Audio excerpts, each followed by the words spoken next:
Hola Inversapiens, ¿cómo están? Estamos acá en el gran capítulo 50 de Inversapiens. Llegamos a la media centena. ¿Quién lo diría que empezamos en un Starbucks con Nico a juntarnos? Y bueno, hoy día resulta que el proyecto está creciendo. Todos los días recibimos mensajes de gente que dice que este podcast le agrega valor, que lo hace sentirse un inversionista, que lo hace tomar mejores decisiones y que lo hace vivir también más motivado, y eso es muy motivante para nosotros, por lo menos para mí. Antes de saludarte, Nico, contar algunas novedades. Terminamos el entrenamiento Expertos ETF.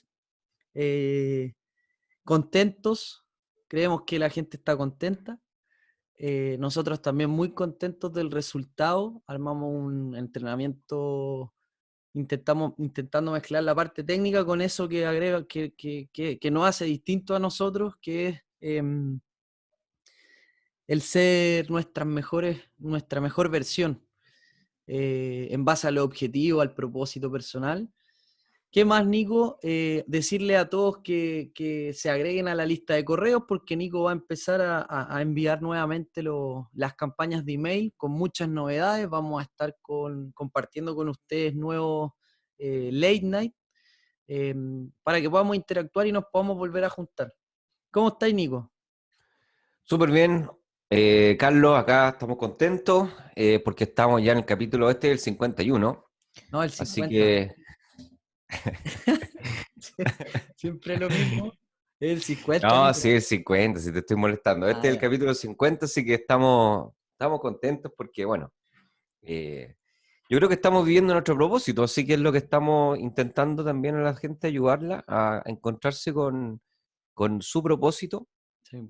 y nada más que ponerse en marcha y vivirlo. Yo creo que eso al final, hoy ya estuve toda la mañana leyendo sobre la ciencia de la felicidad, Mm. así que yo creo que está bueno esto del podcast, así que eh, vamos a seguir generando contenido, siempre desde el foco de la inversión y la finanza, pero obviamente poniéndole nuestro estilo que tiene que ver más también con la psicología, con estilo de vida, con calidad de vida, así que bienestar, así que esa es la propuesta de Inversapien. ¿Qué tenemos para hoy día, Carlos? Nico, en la U estoy viendo un ramo que está buenísimo y que yo te dije apenas tuve un par de clases. eh, Te dije, Nico, yo creo que el próximo entrenamiento tiene que ser de este tema. Y tú me dijiste, sí, mira, yo conozco harto de esto. Así que, bueno, de qué vamos a hablar hoy día es de las finanzas conductuales, ¿ya? Y quiero, Nico, desde tu expertise, que nos cuentes cómo empiezan, porque las finanzas conductuales, como me explicaba el profe, y lo voy a citar al profe Jaime Lavín, no existe casi nada de literatura en español porque es un área muy nueva de conocimiento, y que tiene su origen en las burbujas financieras, si no me equivoco. Entonces, partamos por el principio, que es explicar qué son las finanzas conductuales y por qué se genera el estudio de estas. Sí, bueno, primero, antes de empezar, un gran saludo y homenaje a Jaime Lavín, que es tu profesor, pero Sí, es mi coautor, es mi amigo, mi compadre, así que sí. Como diríamos los súper, millennials, es tu pana.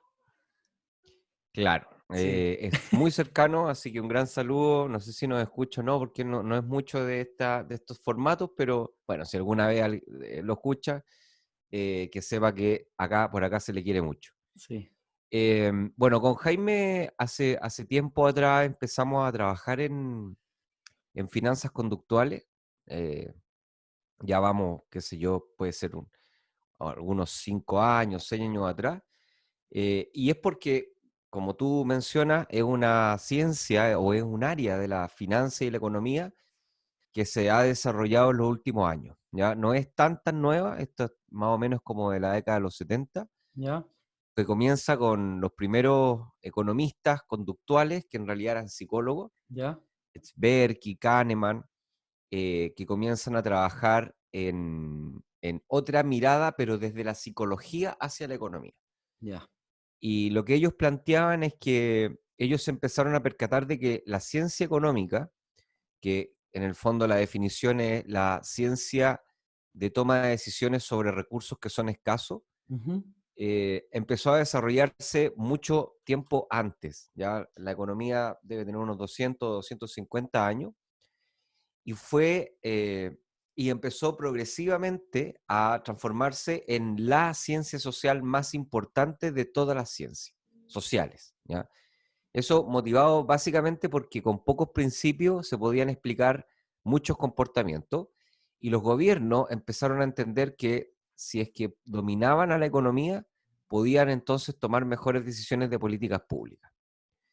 Y los economistas se empezaron a meter, en todos los planos políticos, sociales, y empezaron entonces sin darnos cuenta, empezaron también a dictar las reglas con las cuales nosotros vivimos en el día a día. Y de hecho, el capitalismo, que es un estilo de vida o es una ideología más que estilo de vida, es una ideología que nace por ahí, comienza, ¿cierto? Las primeras vestigios de capitalismo comienza como en el 1880 con la Revolución Industrial, Sí, pero después ya se empieza a hacer mucho más concreto el ideario, hasta que ya en la década de los 70, 80 gana la famosa Guerra Fría ya, contra el otro ideario, que era el comunismo, claro, y se posiciona como el ideario universal, entre comillas. Obviamente que hay matices, claro. pero es básicamente el capitalismo que dice que la acumulación de las riquezas, o sea, que el beneficio, digamos, el objetivo fin es acumular riqueza. Entonces, bueno, con este desarrollo de los economistas empezaron a decir, bueno, esto funciona muy fácil. Básicamente, las personas son todas racionales, Ya, que tiene que ver con que toman la mejor decisión disponible, ya. es decir, las personas tenemos un montón de restricciones y tratamos, o no tratamos, sino que tomamos la Tomamos. mejor decisión para maximizar nuestro propio beneficio. Ese, Sujeto, dale, dale. sujeto a un montón de restricciones. O sea, hacemos lo que mejor podemos hacer, dadas las circunstancias, en palabras sencillas.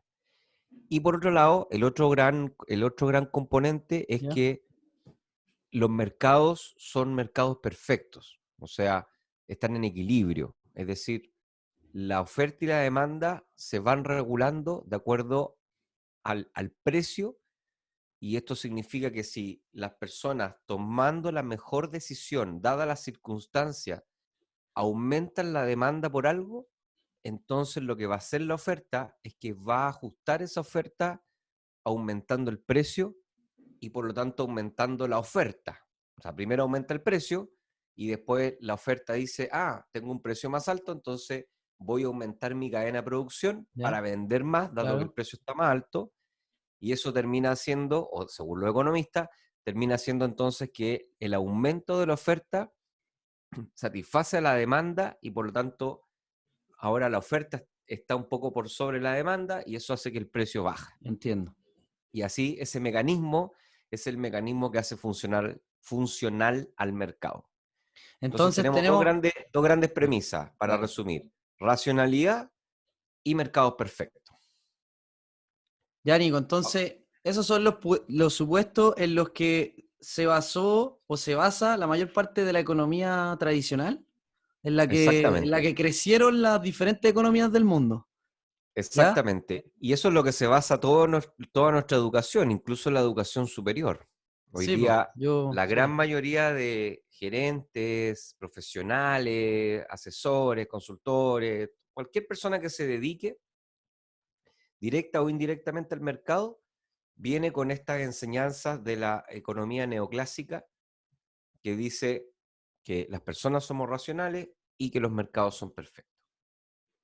Y entonces, Nico, dale, dale, ya. En estos supuestos se basan muchos modelos matemáticos económicos que intentan explicar el funcionamiento de nosotros mismos en las diferentes sociedades.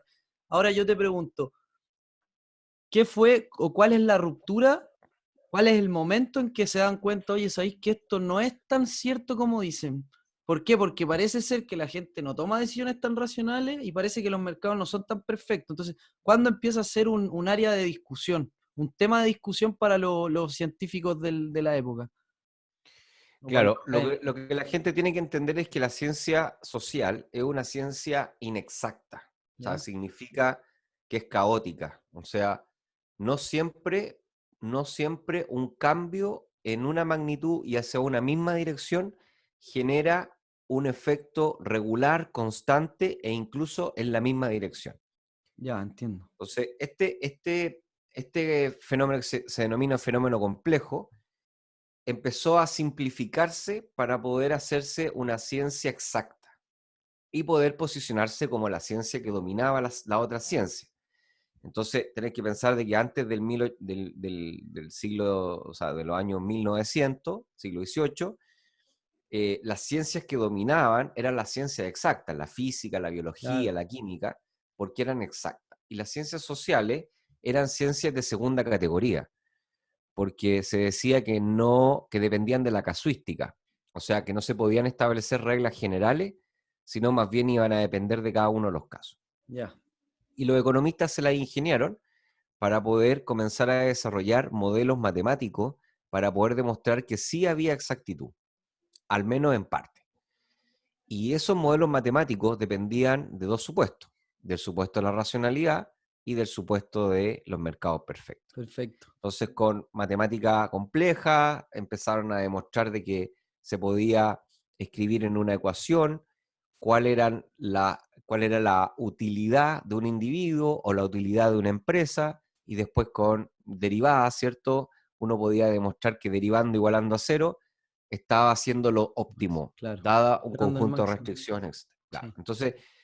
Entonces, ¿qué pasa? Que este desarrollo instrumental empezó a desconectarse de la realidad. Entonces empezamos a tomar algo que nos permitía mostrar un fenómeno en un concepto teórico, empezamos a creer que era verdad. Entonces empezamos a pensar de que las personas efectivamente eran racionales y que efectivamente optimizaban y maximizaban frente a un conjunto de restricciones.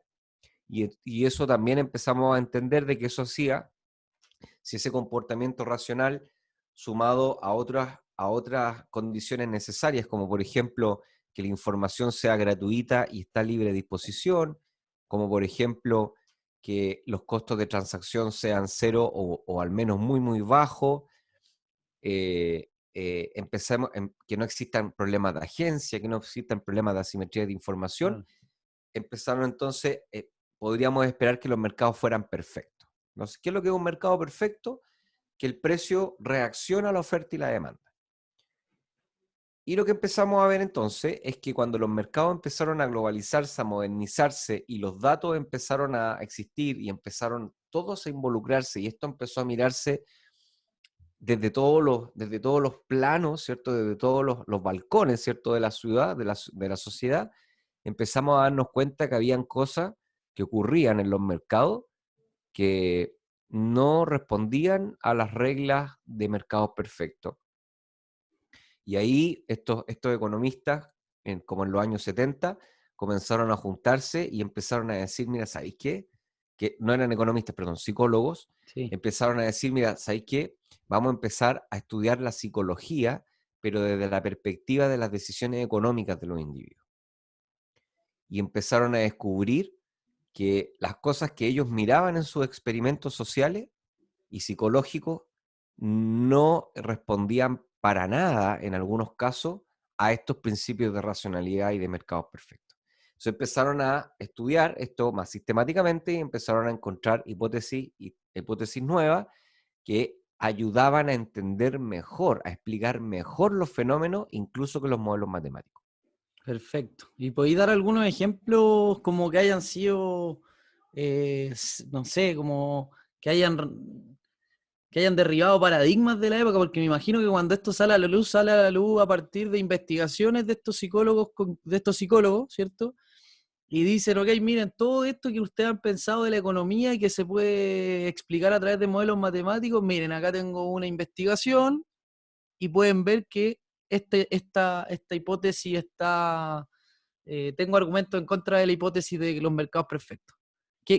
¿Cómo fue eso? ¿Cuál fue el experimento? Bueno, no fue tan gradual, o sea, no ¿Ya? fue tan, no es posible mostrar un evento, sino que ¿Ya? fue una gradualidad. Dale.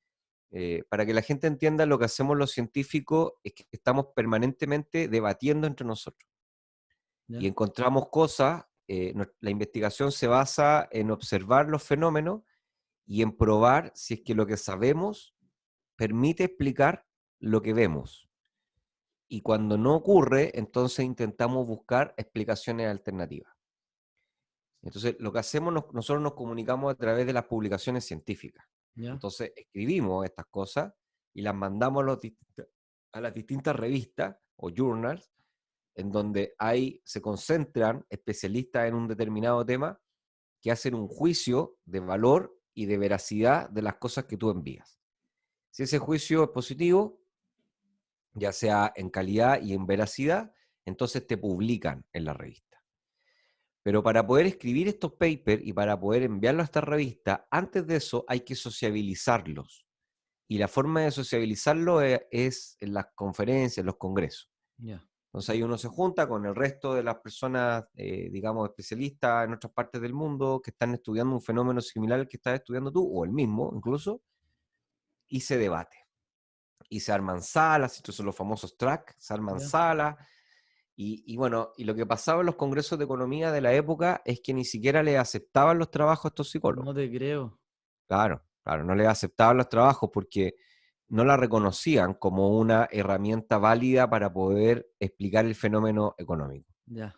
Y con la insistencia y con la publicación del mismo contenido en otras revistas científicas de alto impacto, como Nature, por ejemplo, empezaron a ganarse La mirada de la no, gente, de los no la, especialistas. claro, no la confianza de la calidad, pero sí el atributo de la veracidad. Claro. O sea, después de años, los tipos decían, bueno, ya bueno, esto no tiene la calidad para ser del campo de la economía, pero es una verdad en otros campos.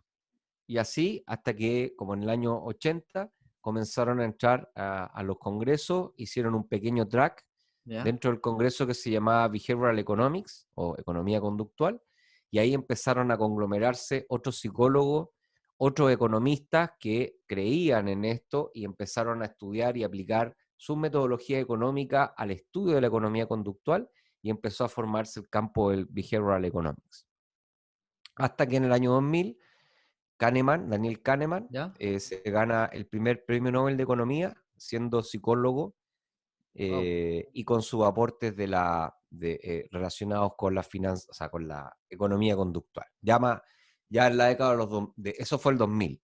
Oye, Ya en Nico, la, perdón que te interrumpa, pero yo sé que quizás es demasiado puntual, pero no podríais describir cuál fue qué demostró Kahneman para ganarse el premio Nobel en algo que hace 20 años ni siquiera lo dejaban mostrarlo. O sea, debe haber sido sí, gigante el impacto en conocimiento al mundo. ellos demostraron una falla que se llama bias, un sesgo, ¿Ya?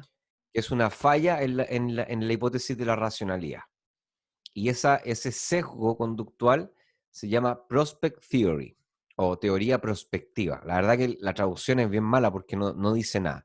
¿Ya? Pero en términos concretos, los economistas decían que un agente racional tenía exactamente la misma valoración de las pérdidas que las ganancias. O sea, éramos igual de felices si ganábamos 10.000 pesos. Esa magnitud era igual que lo infeliz que éramos si perdíamos 10.000 Perfecto. pesos. Y eso es Y estos mentira, tipos po. con experimentos Claro. demostraron que no. Nos duele más perder 10.000 que ganar 10.000. Exactamente. Nos duele Somos más aversión a las perder que pérdidas. ganar. Aversión a las No nos pérdidas. gusta. No nos gusta perder. Exactamente. Claro. Entonces, eso explicaba un montón de fenómenos que antes los modelos económicos no lo explicaban, como por ejemplo las exuberancias financieras, que eran los rompimientos de burbuja, porque la gente, cuando los mercados son bull, son toro, van subiendo, van ¿Ya? alcista, la gente va participando de cierta forma de este movimiento alcista. Pero cuando los mercados se revierten y se vuelven bear, o sea, Sí. bajistas, y la caída es mucho más exuberante. Mm. ¿Y por qué es Ah, mucho claro, más claro. exuberante? Porque la gente está disponible a salir mucho más rápido de lo que está dispuesta a entrar.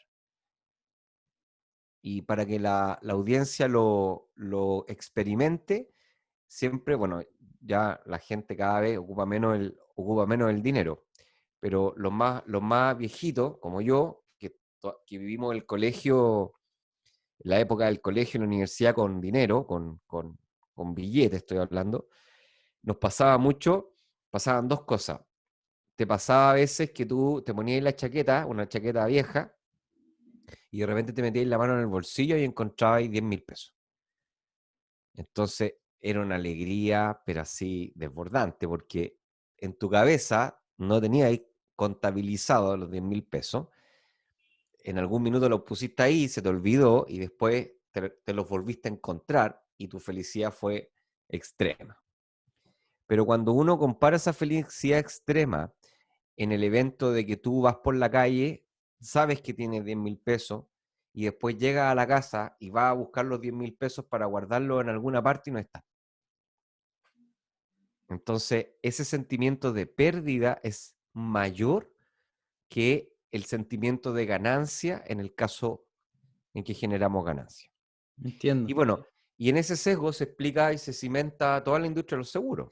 La industria de los seguros está basada en este sesgo cognitivo. Claro. No existirían industrias de los seguros si es que estuviésemos dispuestos incluso a pagar por no tener que perder. Claro, eso es pagar para no perder. Oye, Nico, y en ese sentido, entonces, están estos dos supuestos muy importantes de la economía clásica o tradicional o la de siempre, que es em, ser humano racional, toma decisiones completamente racionales, maximizando su utilidad, y eso hace que los mercados sean completos, ¿ya? Y ahora te quiero preguntar, en qué Mercados completos no, mercados perfectos. mercados perfectos? Ok, Y no entonces, solamente ojo, que no solamente es la racionalidad, sino que tienen ¿no? que haber otras condiciones para que el mercado sea perfecto.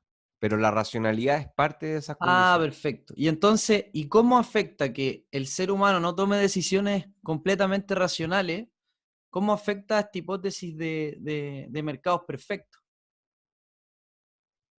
Porque, bueno, a ver, veamos un poco la hipótesis de mercados perfectos que se le atribuyen a otros autores, que es Fama y ¿Ya? French, que dicen que, bueno, Fama en realidad, en los años, esto es como el año 70 también, demuestran el comportamiento de los mercados financieros y lo hacen en base al comportamiento en el precio. Entonces, lo que ellos dicen es que los mercados son perfectos porque reaccionan a la información. Entonces, Inmediatamente. claro. Entonces, ¿qué significa? Que tú, por ejemplo, tú eres un inversionista y te encuentras con información que es relevante para poder rebalancear tus expectativas. Para Entiendo. que la gente se acuerde, ¿cierto? Y se ha escuchado los capítulos anteriores, los inversionistas funcionamos en base a expectativas. O sea, nosotros invertimos el dinero en ciertas cantidades, en ciertas opciones, dependiendo de las expectativas que tenemos del futuro. Entonces, cuando recibimos información, nosotros deberíamos estar disponibles para rebalancear para ajustar las expectativas. Entonces, si una mala noticia es suficientemente mala, entonces yo debería ajustar mi expectativa a la baja y eso se tiene que terminar traduciendo en que mi valor calculado por el activo sea menor al precio. A ver, vamos un poquito antes, porque ahí no se entiende bien. Vamos un poquito antes incluso. ¿Ya? Nosotros, esto es algo que yo enseño en las clases, a ver si sirve. Eh, es mucho más natural cuando uno va a comprar algo. Bueno, ahora que uno está comprando cosas por internet, uno vitrinea, ¿cierto? Por internet. Entonces de repente vamos a imaginarnos que vemos una zapatilla. Y si nos gusta la zapatilla, lo que hacemos es que miramos el precio. Cuando nosotros sentimos una sensación que es biológica psíquica, es una mezcla entre biología y psicología, cuando nosotros reaccionamos es cuando nosotros detectamos que el precio está bajo lo que nosotros construimos como valor subjetivo del objeto. Claro. O sea, ¿Este valor todos subjetivo es como nosotros, un valor justo para mí? ¿Es lo que yo es pagaría? subjetivo, es tu valor. Ya, Claro, es tu valor. Por ejemplo, podemos, dos personas pueden mirar la misma zapatilla, pero los dos van a tener una valorización subjetiva diferente, entiendo. que tiene que ver con sus experiencias pasadas. ¿Ya? Eso es la teoría de Freud. Entonces, en base a tus experiencias pasadas, tú como que construyes una máquina dentro de tu cabeza que es capaz de poner valor subjetivo a todas las cosas. Ya, Y cuando digo todo, es todo, incluso las relaciones, el uso del... Todo funciona así. Uso de tiempo, etcétera. Entonces, cuando nosotros miramos un precio, ese precio es una señal objetiva. Y nosotros lo que hacemos es que comparamos. ya. Entonces, cada vez que en nuestra comparación el valor subjetivo está por bajo el precio, nosotros decimos, no, está caro. Está caro porque mira, en realidad no. Pero cada vez que es a la inversa, cada vez que el precio está por bajo el valor subjetivo, decimos que está barato y tenemos este Como una impulso de oportunidad. consumo. Ok, ya. Cyber Day en su máxima expresión. Claro, entonces, bueno, sí, hay una técnica en marketing que se ocupa que es mostrar el descuento. Entonces, al mostrar el descuento, las personas lo que hacen es que ajustan su valorización subjetiva porque dicen, se anclan al precio que está en descuento. Entonces dicen, mi valor subjetivo de esta zapatilla, sin mirar el precio todavía, es de 30.000 pesos, por ejemplo. Pero cuando yo veo que la zapatilla está marcada a 90.000 pesos, y está tachada y dice 25.000 pesos, mi cabeza no se da cuenta, pero la engañan. ¿Por qué? Porque mi cabeza, mi valorización subjetiva, se ancla al valor más alto. Ya, ¿Por qué? Porque como somos animales sociales, también ponderamos la opinión del resto. Y si esa zapatilla vale 90.000 pesos, es porque hay gente que está disponible a pagar 90.000 pesos y por lo tanto hay gente que le pone un valor de 90.000 pesos. Todas esas cosas pasan en fracciones de segundo, pero eso es lo que ocurre. Entonces ahí caemos en la trampa y decimos 25 y ahí se genera el impulso de compra y ahí uno dice, oye, está súper barata, lo voy a comprar. ¿Ya? Entonces el comercio juega con esa ya. técnica. Bueno, ¿por qué aquí estarán diciendo, bueno, esto se Sí. volvió un podcast de marketing, Las pero historias de no. Nico, dale. ¿Cómo? Perdón. Las historias de Nico. Ah, sí, bueno, pero en realidad no es una historia de marketing, sino que es una historia que a todos nos pasa, pero que nos va a permitir entender cómo funcionan los mercados financieros. ¿Por qué? Porque el mercado financiero funciona igual, pero a diferencia de una zapatilla, los inversionistas lo que hacen es que compran cosas con no con la necesidad de satisfacer un consumo, Claro. sino que con la visión de generar una ganancia en el futuro. Sí. Con la Entonces, intención de esa es la vender gran más caro. diferencia. De vender más caro. Esa es la gran diferencia. Yo cuando soy inversionista estoy evaluando comprar algo, que sería invertir, no porque me gusta o por la valorización subjetiva, o por la moda, no, sino que estoy pensando en cuánto dinero voy a ganar con esto en el futuro. Entonces, cuando yo compro una acción o cuando yo compro un ETF o cuando yo compro un departamento, una propiedad o cualquier activo de inversión, lo que estoy tratando de evaluar es cuánto dinero voy a ganar con esto en el futuro. Que no es lo mismo cuando compro una zapatilla, porque cuando compro una zapatilla estoy satisfaciendo una necesidad. Dale. Entonces, cuando yo estoy evaluando la ganancia en el futuro, esa valorización debe depender única y exclusivamente de los flujos de caja esperados en el futuro y el riesgo de obtenerlo. Y esas dos componentes se calculan con la información que está disponible. Ya. Entonces, cada vez que llega nueva información, si es mala información, si son malas noticias, los inversionistas racionales lo que tienen que hacer es equilibrar sus flujos de caja esperado, ya no espero esto, sino que espero un 10% menos, o equilibrar el riesgo. Ya no es 9%, ahora es 12% de riesgo. Entonces, equilibrar ambas o alguna de ellas, naturalmente lo que hace es que el valor calculado ya no es valor subjetivo porque es un valor calculado, es un valor esperado, ¿Ya? cae. Y al caer el valor esperado, entonces se hace un diferencial con el precio. Entonces, si es que, por ejemplo, vamos a la más fácil, entra una buena noticia, el precio está en 100, por ejemplo, se está moviendo en $100, entra una buena noticia, entonces lo que ocurre es que los inversionistas toman esa información y ajustan las expectativas de flujo de caja y ajustan el riesgo. Los ajustes generan que el valor económico que ellos calcularon anteriormente, que estaba en $100, porque el precio estaba en $100, suba.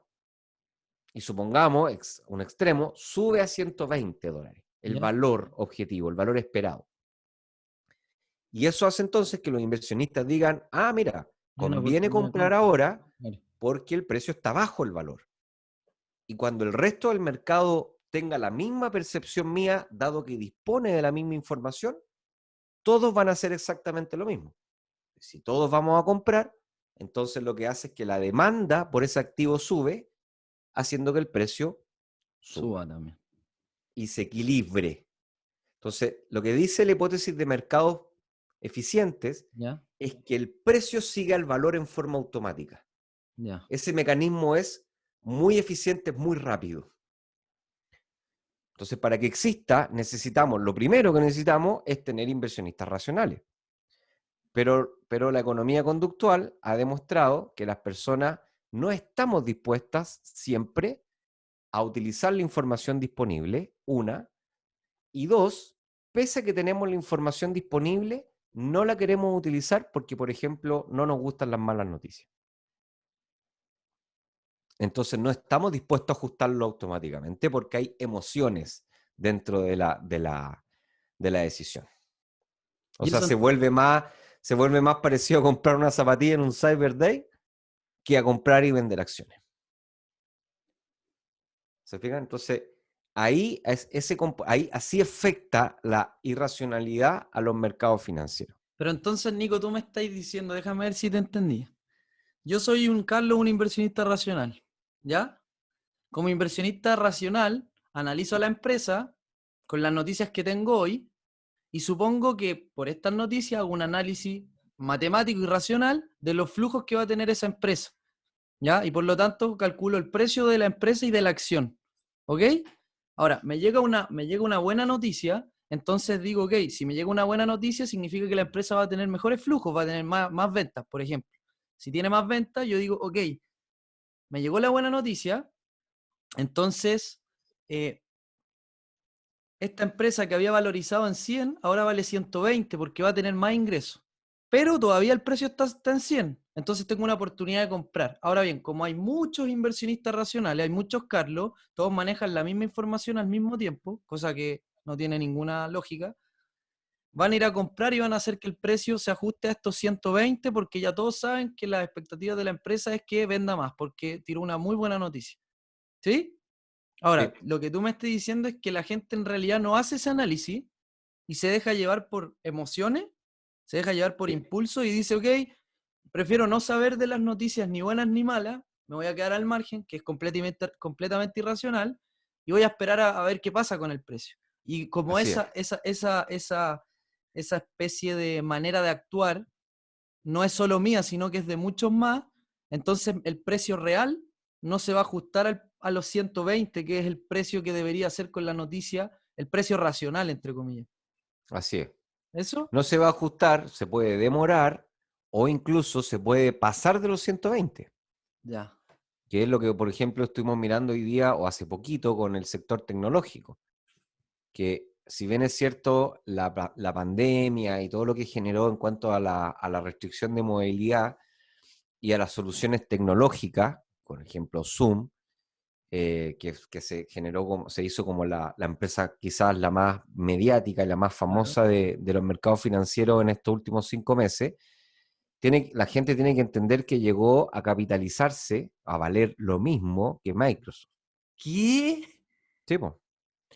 Entonces tú dices, bueno, está bien, es verdad, la información Nico, ¿y llega. cuánto costaba antes de la pandemia en comparación a Microsoft? No tengo el dato, habría que buscarlo en el terminal, pero mientras lo voy buscando, voy contando la historia. Dale.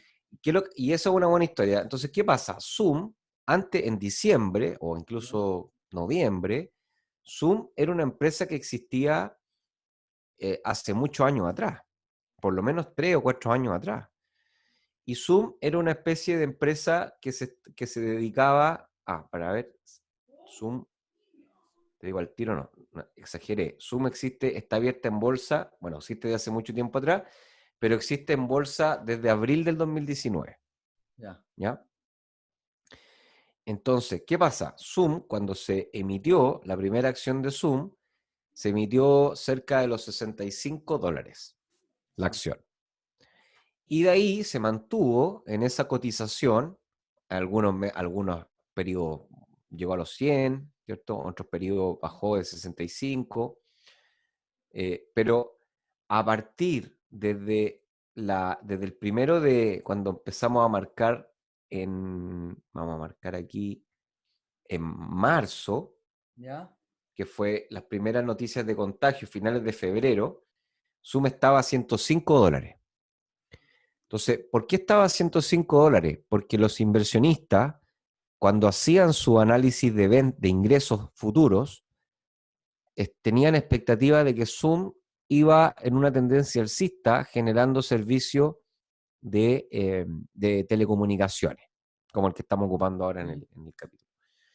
Pero cuando esto empezó a generar las primeras confinaciones en los países, lo que empezó a pasar es que los países empezaron las personas empezaron a reaccionar diciendo, bueno, ¿qué hacemos si no podemos salir? ¿Cómo podemos seguir haciendo nuestro negocio? Y muchas empresas lo que hicieron fue comenzar a ocupar esta herramienta. Claro. Por lo tanto, todas las empresas rápidamente comenzaron a meterse a la página de Zoom y a comprar membresía, Y eso porque Zoom, aumenta los flujos de caja de Zoom y que hacen eso que... no solamente aumenta los flujos de caja, lo importante es que aumenta los flujos de caja esperados, Claro. porque los inversionistas dicen, mira, claro, esta empresa va a comprar, o no va a comprar este mes, va a pagar el plan el año completo y probablemente el siguiente año se va a mantener, y ahí empieza toda la ingeniería financiera a funcionar y todos los inversionistas comienzan a hacer sus planes de lo que va a ocurrir en el futuro. Mm. Pero todos los planes apuntaban a que los ingresos iban a aumentar, por lo menos aumentar. ¿Cuánto? Bueno, podemos tener distintas, digamos, apreciaciones, ¿Ya? pero de que iban a aumentar, iban a aumentar. Entonces, ¿qué es lo que empieza a pasar? Empiezan a incorporar esta nueva información que nos cayó a todos, que fue esta restricción de movilidad, la metemos en nuestras expectativas de inversión, en nuestros flujos de caja esperados, y el valor nos empieza a dar muy por sobre el precio. Y vamos a comprar. Entonces, vamos a comprar acciones. Pero ahí, Y Nico, eso, sí, dale, termina la idea, tengo una pregunta que... ya, Dale. y eso hizo que, por ejemplo, ya para abril, un mes después, estuviese a $150. Claro. Y para, qué sé yo, para julio, estuviese a $246. Y en, y en agosto, el último día de agosto, el precio más alto registrado en ese día llegó a ser $478. Sí, igual la estoy viendo. Oye, Nico, pero acá veo una, mira, yo también la estoy viendo y veo una subida así increíble. Qué ganas de haber estado en esa ola, en esa tendencia. Mira, la pregunta que se me ocurre acá es, claro, hay inversionistas racionales. Supongamos que el mercado tiene inversionistas racionales y irracionales. Ya, y hay inversionistas racionales que, no sé, me imagino, quizás estoy equivocado, que podrán ser las instituciones financieras como la AFP, como las compañías de seguro, en fin. Y supongamos que ellos conocen las noticias de los flujos futuros proyectados y racionalmente dicen, ok, el precio objetivo de esta empresa de Suma al actualizar los flujos me da mayor al que vale hoy, entonces voy a ir a comprar. Eso podría ser súper racional. Ahora bien, acá Ese entra es su trabajo, ¿ah? Ese es su trabajo, de hecho. ya, Para ahora eso, para eso les pagan. ahora entran los otros, los, los, los irracionales, las personas comunes y corrientes que no tenemos un equipo de analistas, que no somos expertos en finanzas y decimos, oye, ¿supiste que Zoom está subiendo en la bolsa un 40% en 2 días o en un mes?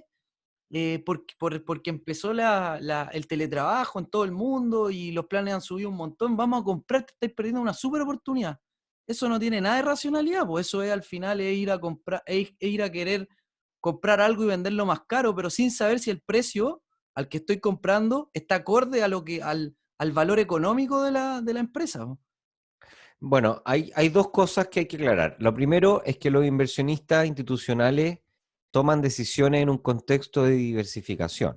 ¿Ya? O sea, no es que ellos estén, mira, vamos a comprar esta acción y vamos. No, sino que lo que ellos tienen es que ellos tienen un portafolio. Sí.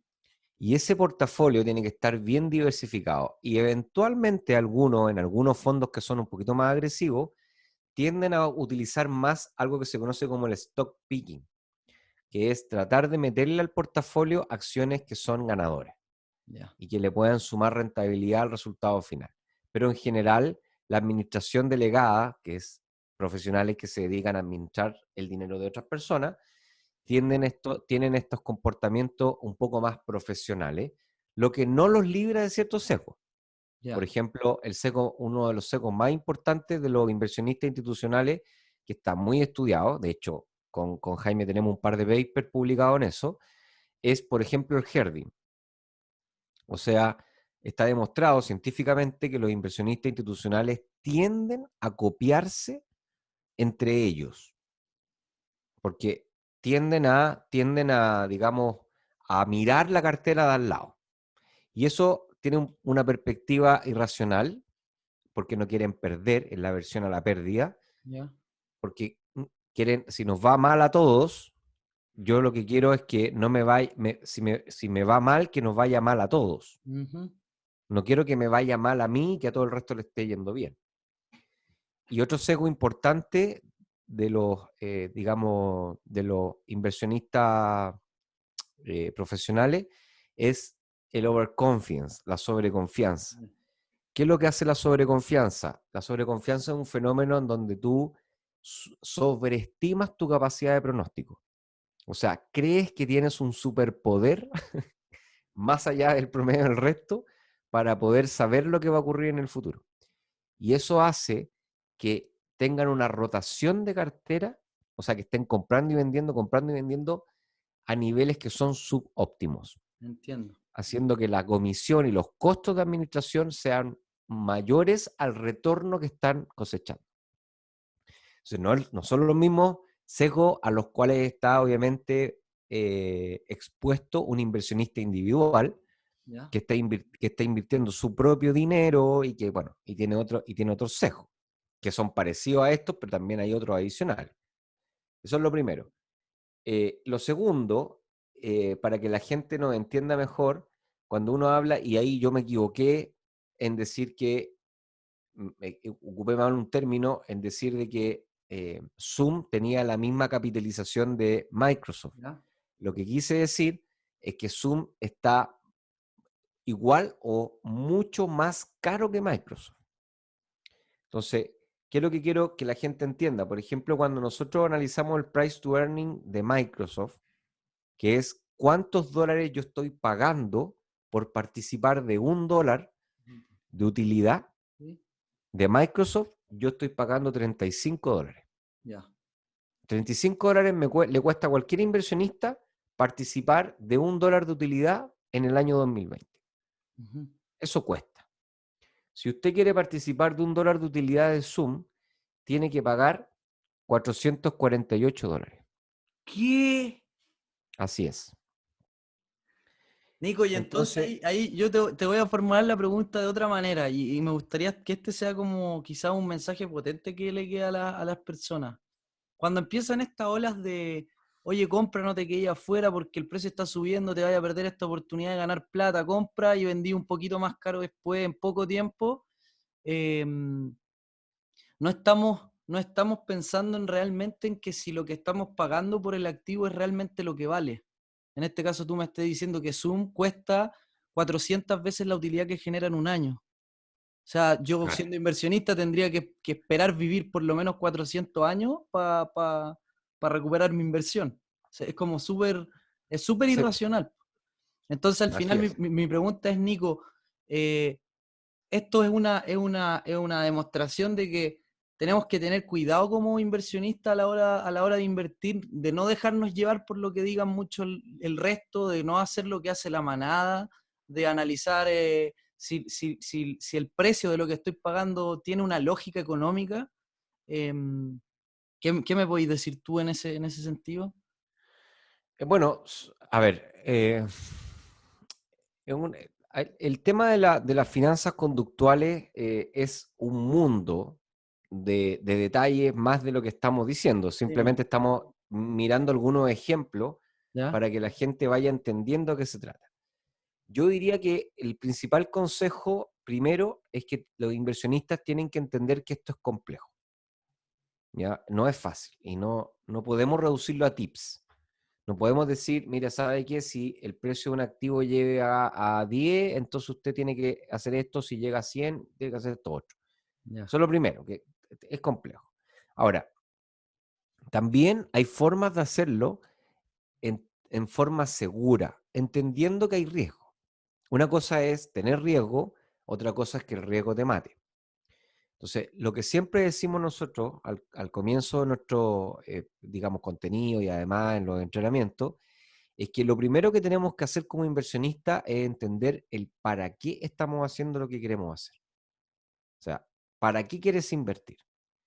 Entonces, si tu respuesta es, mira, yo quiero viajar a Europa en 3 años más, porque quiero recorrer durante 6 meses y conocer desde Madrid, pasar por Roma, llegar a París y subir hasta Berlín, y necesito tantas lucas para eso, oye, está perfecto, listo. Con ese objetivo en mente, tú entonces tienes que tener conciencia de qué decisiones puedes tomar en términos de inversión. Y eso te va a llevar a al segundo puesto de análisis, que es decir, qué riesgo necesito tomar. Como tu objetivo es hedónico, en el sentido de que tú quieres generar un placer, ese placer está correlacionado, ¿cierto?, con sentimientos de felicidad, así que está perfecto, pero si no se llega a realizar, no pasa nada. O al menos ya, ok, vaya a ser infeliz un tiempo y después se te va a olvidar.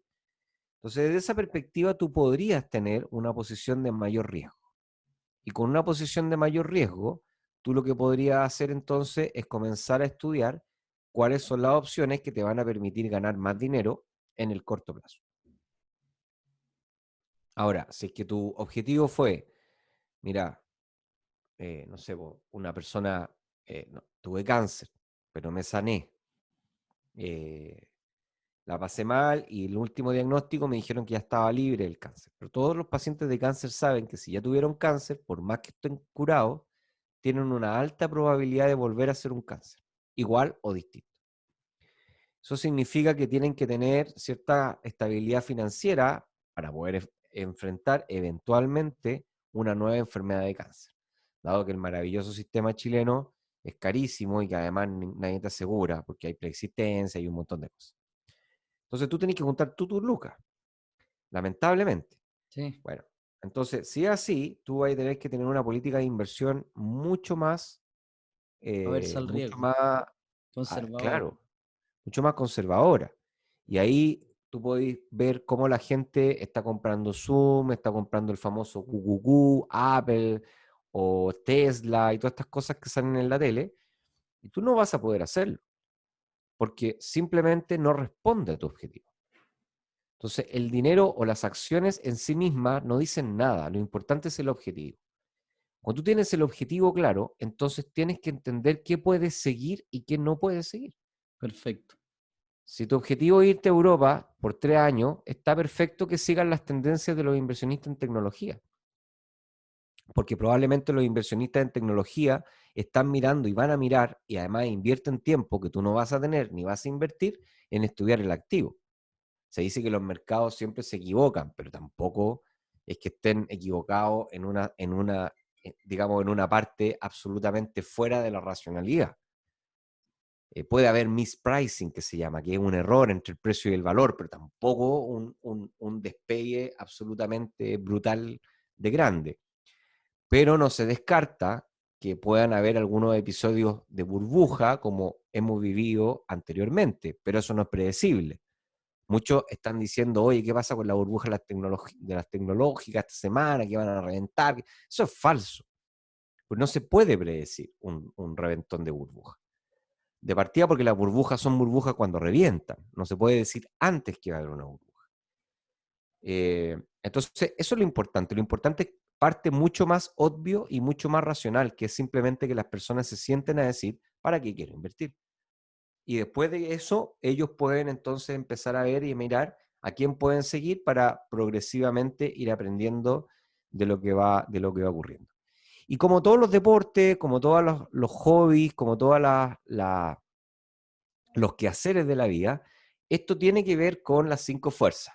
Tiene que ver con hábitos, tiene que ver con conocimientos, tiene que ver con definición de propósito, con espiritualidad, en el fondo. Esto es una mezcla de cosas. No es simplemente saber qué es lo que es el price to earn, sino que el inversionista tiene que ir trabajando en todos los planos de su vida para poder ir cada día siendo mejor. Hay que disfrutar el camino.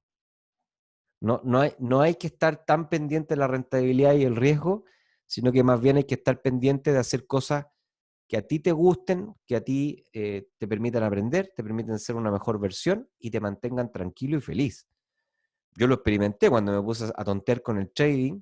Aquí para que la gente sepa, yo soy de los que yo duermo siesta todos los días. Cuando digo todos los días. Porque es parte fundamental de mi vida y me hace feliz. ¿Ya? Otros me dirán, oye, pero qué latero dormir. Sí, bueno, para mí yo he estado en París, en Londres, Nueva York, un montón de ciudades con mi señora amada, y mi señora amada me acompaña al hotel después de almorzar y a la siesta.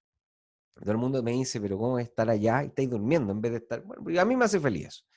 No pasa nada. A otros les podrá hacer feliz otras cosas. Bueno, y una de las principales cosas de por qué dejé de hacer trading es porque no me interrumpía la siesta.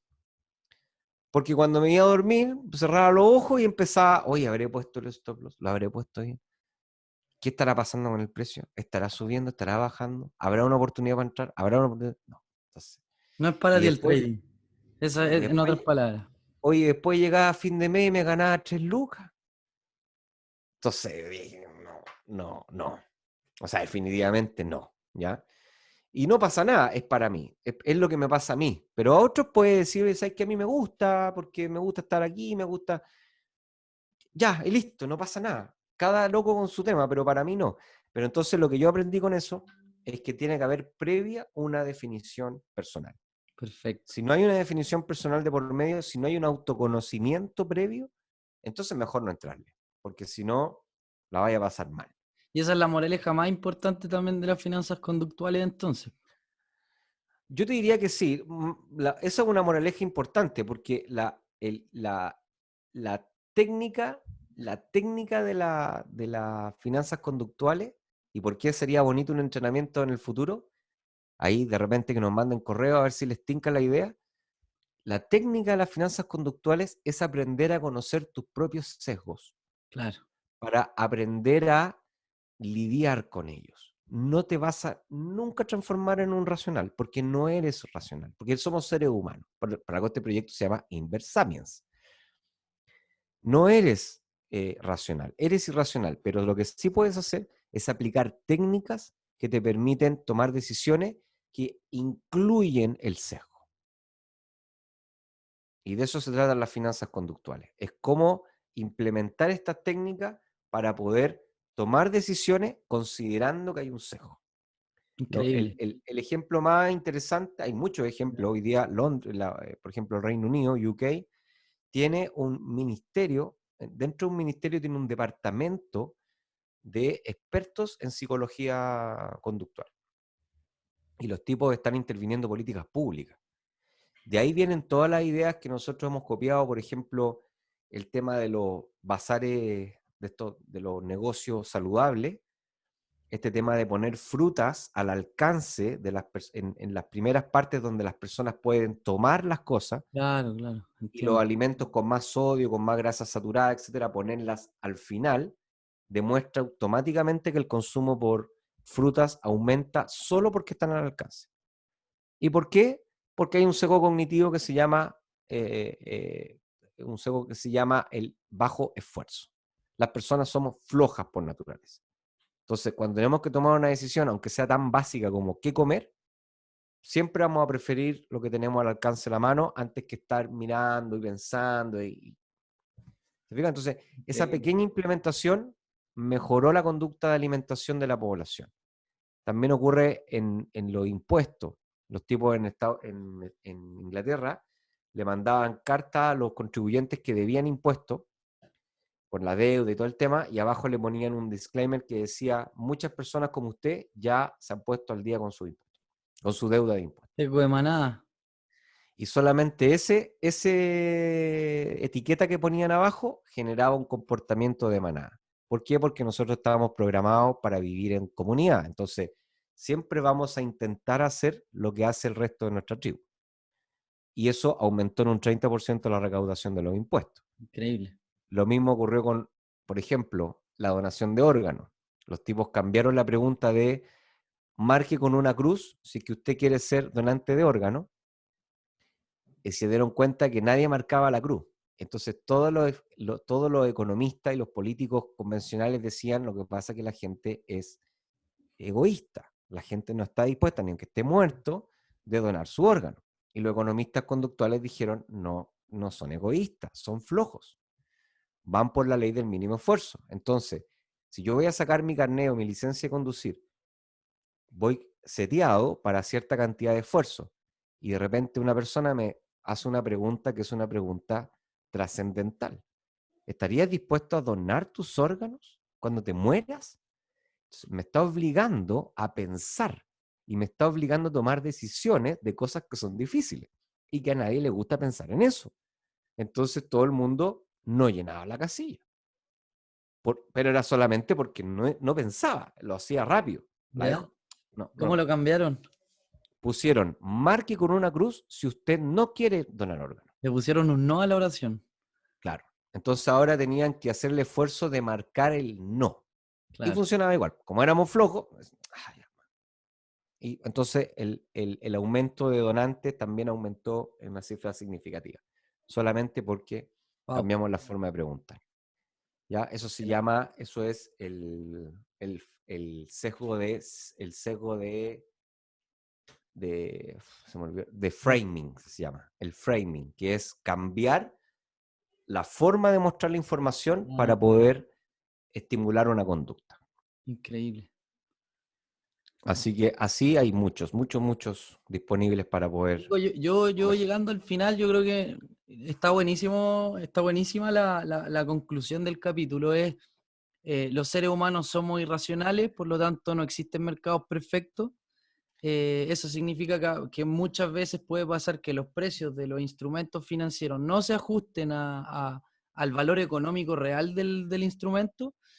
Y como aprendizaje importante acá es: conócete a ti mismo, aprende cuáles son tus objetivos, escríbelo, tenlos clarísimos, invierte en base a esos objetivos, pásalo bien en el proceso, y construye una mejor versión de ti que te permita conocer tus sesgos y poder actuar en base al conocimiento de estos, porque no vas a dejar de tenerlos, porque eres un ser humano. Mira, hoy día yo te diría, Carlos, que yo le agregaría escucha Inversapiens y recomiéndaselo a tu familia y a tus amigos, porque esto tiene que ver, obviamente, tiene que ver con una formación continua. Claro. ¿Ya? O sea, ni tú, ni yo, ni nadie en el mundo se sabe y domina todo. Y si yo sé lo que sé o tú sabes lo que sabes, porque hemos estado dedicándole más tiempo que otras personas a esto. Y Claro, así como yo sé de esto, no me entero de nada de otras cosas. claro. Entonces, en el fondo, lo importante acá es generar comunidad, es elegir 80-20, es hacer dieta de información, elegir la información que te genera valor, que te da confianza, que te mantiene en un lugar seguro, que te permita generar una mejor versión de ti, y lisa y llanamente no escuchar el resto de la información, porque si no existe este como colapso de información que termina generando parálisis, que también Claro. es un sesgo conductual. Entonces, una opción, y por eso nosotros hacemos esto, es porque nos gusta estudiar, esto nos permite estudiar, aprender, enseñar, pero a las otras personas también les interesa este medio porque es un medio válido, de confianza, en donde pueden ponerse los audífonos, salir a hacer ejercicio, manejar, no con los audífonos, sino que con la radio del auto, ¿cierto? Andar en bicicleta, etcétera, etcétera, y además estar aprendiendo finanzas y a invertir. ¿Y por qué hay que aprender finanzas e invertir? Bueno, como decimos en el podcast, porque todos somos inversionistas. Y todos somos inversionistas porque todos tenemos que tomar decisiones respecto de nuestros recursos. Y un recurso más de otros, aparte de otros recursos, no es el único, pero sí es un recurso hoy día en la vida moderna, que es el dinero.